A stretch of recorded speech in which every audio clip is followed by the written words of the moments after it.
السلام علیکم ورحمۃ اللہ وبرکاتہ۔ بسم اللہ الرحمن الرحیم۔ عزیز طلبہ، تفسیر کے آج کے سبق میں ہم وَلَمَّا جَاءَهُمْ رَسُولٌ مِّنْ عِندِ اللَّهِ سے سبق شروع کر رہے ہیں۔ توجہ کیجیے۔ اعوذ باللہ من الشیطان الرجیم، بسم اللہ الرحمن الرحیم۔ وَلَمَّا جَاءَهُمْ، اور جب آیا ان کے پاس، رسول من عند اللہ، اللہ کی طرف سے ایک رسول، مصدق لما معہم، تصدیق کرنے والا ہے اس کی جو ان کے پاس ہے، نبذ فریق من الذین، پھینک دیا ایک فریق نے ان میں سے جنہیں اوت الکتاب، کتاب دی گئی، کتاب اللہ، اللہ کی کتاب، وراء ظہورہم، اپنی پیٹھ پیچھے، کأنہم لا یعلمون، گویا کہ وہ جانتے نہیں ہیں۔ اس آیت مبارکہ میں عزیز طلبہ یہ بیان فرمایا گیا ہے کہ رسول اللہ صلی اللہ علیہ وسلم پر ایمان نہ لانے کا مطلب یہ ہے کہ یہود خود اپنی کتاب یعنی تورات کو بھی پس پشت ڈال رہے ہیں، کیونکہ تورات میں تو آپ صلی اللہ علیہ وسلم کی نبوت کی خبر موجود تھی، تو اس لیے ان تمام خبروں سے جو تورات میں حضور صلی اللہ علیہ وسلم کی نبوت کے متعلق تھیں، یہ ایسے انجان بن گئے ہیں جیسے کہ ان کو اس کا کوئی علم ہی نہیں ہے۔ وَاتَّبَعُوا مَا تَتْلُو الشَّيَاطِينُ، اور انہوں نے پیروی کی جو پڑھتے تھے شیطان، علی ملک سلیمان، سلیمان علیہ السلام کی بادشاہت میں، وما کفر سلیمان، اور کفر نہ کیا سلیمان علیہ السلام نے، ولکن الشیاطین، لیکن شیطان، کفروا، انہوں نے انکار کیا، یعلمون الناس، وہ سکھاتے تھے لوگوں کو، السحر، جادو، وما انزل، اور جو نازل کیا گیا، علی الملکین، دو فرشتے پر، ببابل، بابل میں، ہاروت و ماروت، ہاروت اور ماروت، وما یعلمان، اور نہ سکھاتے، من احد، کسی کو، حتی یقولا، یہاں تک کہ وہ کہہ دیتے، انما نحن فتنۃ، صرف ہم آزمائش ہیں، فلا تکفر، پس تو کفر نہ کر، فیتعلمون، سو وہ سیکھتے، منہما، ان دونوں سے، ما یفرقون، جس سے وہ جدائی ڈالتے، بیہ، بین المرء و زوجہ، اس سے خامد اور بیوی کے درمیان، وما ہم بضارین، اور نہیں نقصان پہنچانے والے، بیہ، اس سے، من احد، کسی کو، الا باذن اللہ، مگر اللہ کے حکم سے، ویتعلمون، اور وہ سیکھتے ہیں، ما یضرہم ولا ینفعہم، جو انہیں نقصان پہنچائے، ولا ینفعہم، اور نہ انہیں نفع دے،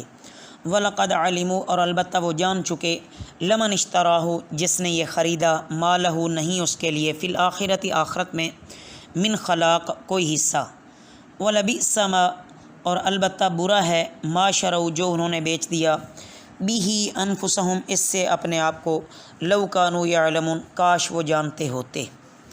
ولو انہم آمنوا، اور اگر وہ ایمان لاتے، واتقوا، اور پرہیزگار بن جاتے، لمثوبۃ، تو ٹھکانہ پاتے، من عند اللہ، اللہ کے ہاں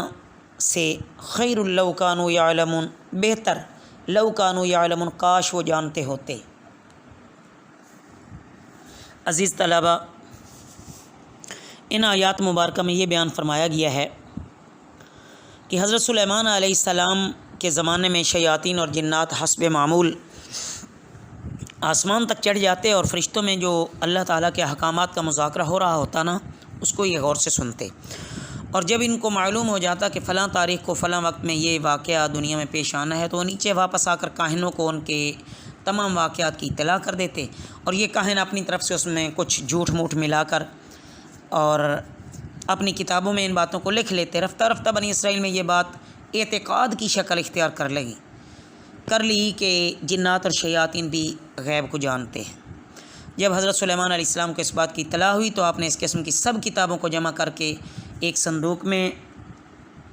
رکھ دیا، ان کو جمع کرایا اور صندوق میں رکھ دیا، اور اپنے تخت کے نیچے دفن کرا دیا، اور لوگوں میں اس قسم کی کفر آمیز باتیں کہنے کی بھی ممانعت کرا دی۔ جب حضرت سلیمان علیہ السلام کی وفات ہو گئی تو جنات اور شیاطین نے جاہلوں کو ورغلایا اور وہ جو دفن شدہ کتابیں تھیں ان کو نکلوا کر انہیں کتابوں کی بدولت سلیمان علیہ السلام کے بارے میں کہنے لگے کہ یہی تو وہ کتابیں تھیں جن کی وجہ سے حضرت سلیمان علیہ السلام جن اور انسانوں سب پر حکومت کرتے تھے، اور وہ نبی نہ تھے بلکہ وہ تو جادوگر تھے، اور وہ اپنے جادو کے ذریعے سے انہوں نے سب کو مسخر کر رکھا تھا۔ تو الیاذ باللہ اس طرح ان کتابوں کا مطالعہ کر کے بنی اسرائیل میں کفریات پھیل گئیں اور ان کی پیروی ہونے لگی، اور حتیٰ کہ وہ تو حضرت سلیمان علیہ السلام کو بھی جادوگر جانتے رہے۔ پھر جب آپ صلی اللہ علیہ وسلم ان میں مبعوث ہوئے اور آپ صلی اللہ علیہ وسلم نے ان سے یہ فرمایا کہ حضرت سلیمان علیہ السلام تو اللہ کے نبی تھے، تو مدینہ کے یہودی کہنے لگے کہ آپ سلیمان علیہ السلام کو بھی انبیاء کی فہرست میں شمار کرتے ہو، حالانکہ وہ تو جادوگر تھے، نبی نہ تھے۔ تو انہوں نے بہرحال ان کے ذہن میں یہی تھا کہ وہ جادوگر تھے۔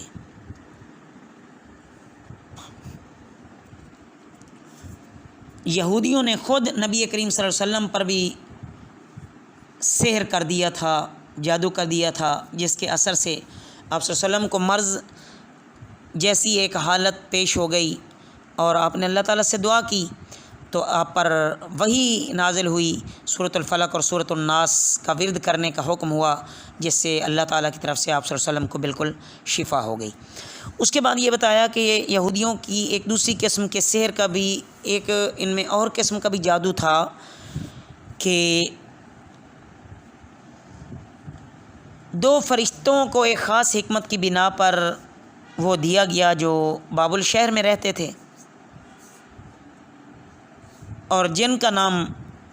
ہاروت اور ماروت تھا۔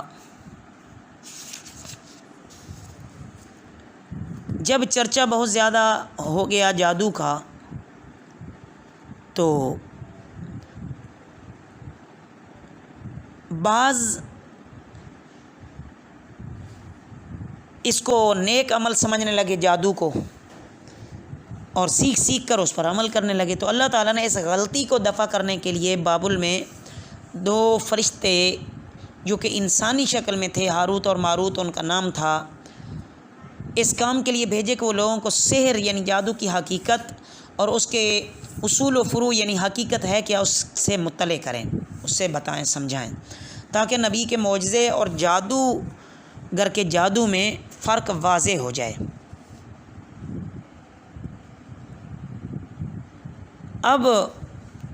وہ جو دونوں فرشتے تھے وہ لوگوں کو پہلے سمجھا دیتے، اور انہوں نے جادو کے اصول فروع ظاہر کر کے اس عمل بد سے بچنے، اور جو جادوگر تھے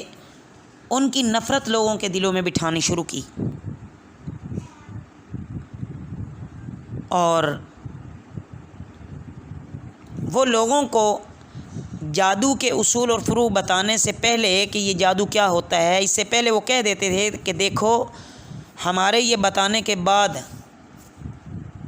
اس کے ذریعے سے اللہ تعالیٰ کو اپنے بندوں کی آزمائش مقصود ہے کہ ان چیزوں پر مطلع ہو کر، ان چیزوں کو جان کر کون شخص اپنے دین کی حفاظت کرتا ہے اور کون اپنے دین کو خراب کرتا ہے۔ ایسے نہ ہو کہ ہم سے تو یہ کہہ کر سیکھ لو کہ میں بچنے کے لیے پوچھ رہا ہوں، اور پھر اس کی خرابی میں خود ہی مبتلا ہو جائے اور ایمان برباد کر بیٹھو۔ تو ان یہودیوں نے سحر کا بھی اتباع کر لیا۔ ان فرشتوں کی تنبیہ کے باوجود لوگ اس جادو کو ناجائز طور پر استعمال کرنے لگے، اور زیادہ تر خاوند اور بیوی کے درمیان جدائی ڈالنے کے لیے اس کو استعمال کیا جاتا۔ اس کے بعد آخر میں یہودیوں کو ایمان اور تقوی کی تعلیم فرماتے ہوئے فرمایا جا رہا ہے کہ کتاب اللہ کی اتباع چھوڑ کر جادو کی اتباع کرنا یہ تمہارے لیے سراسر نقصان ہوگا۔ بہتر یہ ہے کہ تم اللہ کا خوف اختیار کرو اور ایسی زندگی اختیار کرو کہ جس کے ذریعے سے اللہ تعالیٰ کی طرف سے تمہیں اجر و ثواب ملے اور اللہ تم سے راضی ہو جائے۔ لیکن جادو کو استعمال کر کے غلط کاریاں کرنا، لوگوں کو تنگ کرنا، لوگوں میں جدائیاں اختیار کرنا، عارضی زندگی کے مفادات نکالنا یہ سراسر بے حیائی اور بدمعاشی ہے، جس کا نتیجہ قیامت کے دن بھگتنا پڑے گا۔ اللہ تعالی ہم کو اپنی کتاب قرآن کریم کا پورا اتباع نصیب فرمائیں۔ وما علینا الا البلاغ المبین۔